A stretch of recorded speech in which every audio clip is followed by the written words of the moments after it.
Abandonne le trading maintenant si tu ne maîtrises pas ces notions de base.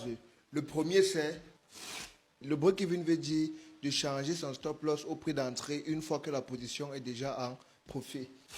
Sell veut dire tout simplement de vendre une position. Et quand le prix va descendre, tu vas te faire des bénéfices.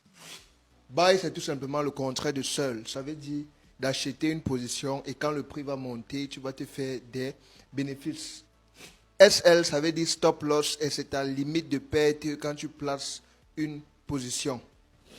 TP, ça veut dire take profit et c'est ta cible de profit quand tu places une position. Combien tu espères gagner dans une position que tu as pris.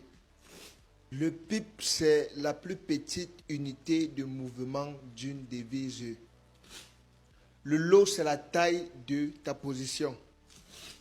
Le spread, c'est les commissions que le courtier te coupe dans chaque transaction trading que tu prends. Et c'est pour cela que c'est important d'avoir un bon courtier qui va te donner les meilleurs spreads.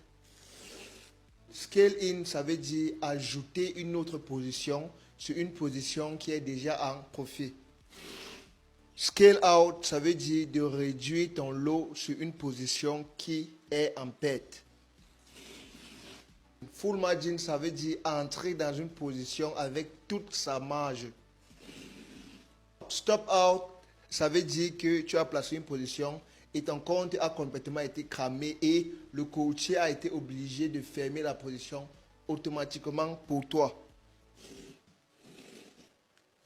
All time high, ça veut dire quand un actif ou une devise atteint le sommet de toute son histoire, comme récemment le Bitcoin a atteint 100 000 $, 100 000 $ qui était le prix le plus élevé de toute son histoire. Finalement, et le plus important, clique sur le lien en biographie de ma page maintenant pour bénéficier de ma formation avec suivi et accompagnement gratuit uniquement pour les débutants en trading.